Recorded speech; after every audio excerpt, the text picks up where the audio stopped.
Şu anında çağrılaşır. Türk'ten gelen evreler, çağrıların, asırların çoğunları, tübü yağlı olup, sürmedik bir zamanı oluyor.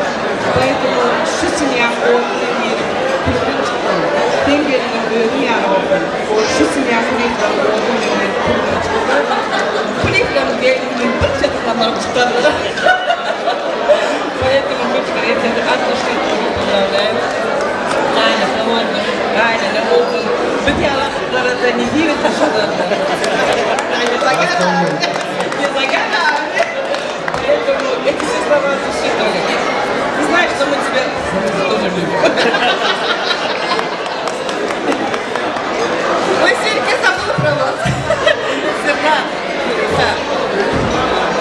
Şu Türkiye'nin konuşmalarında dinlediğinde anlamıyla çarpısan şey benim bağımlılığım degerado bana da derler. Şimdi dinle benim vaktim ama topu sivak sever gerçekten aynen ne olacak? Bugün tutup benim bağımlılığıma tutmadı. Yetişmava mayma atsa. Gerçekten aynen ne olacak? Şimdi kılma dedi. Benim bağımlılığıma. Она хорошая.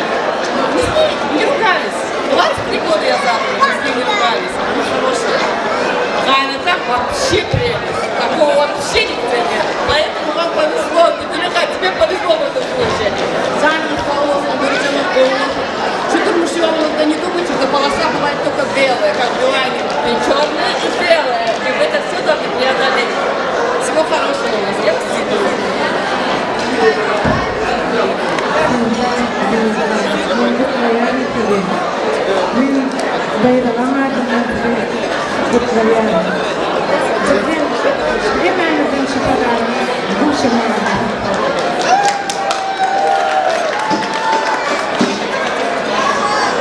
Ой, ну я так поняла, что в этой семье в основном самые активные это женщины, а мужчины совсем согласны. Ну вот еще у нас одна маленькая, но будущая женщина. Давай, поздравляй. Поздравляю. Молодец.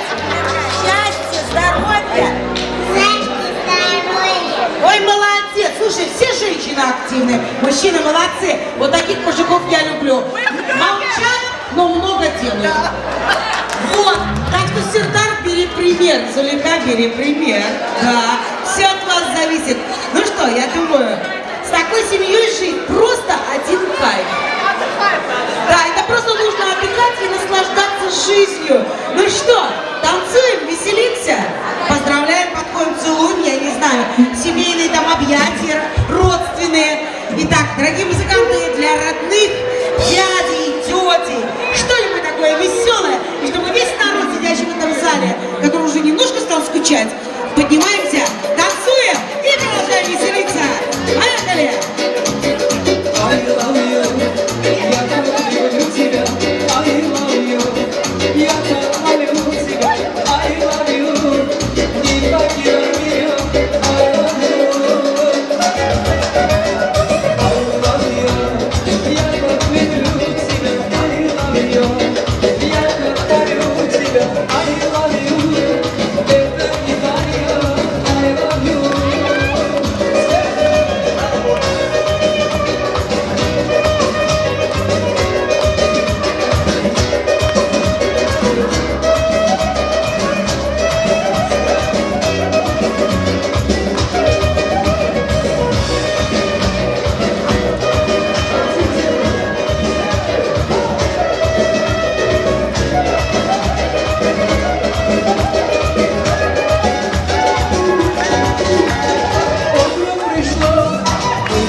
sevgi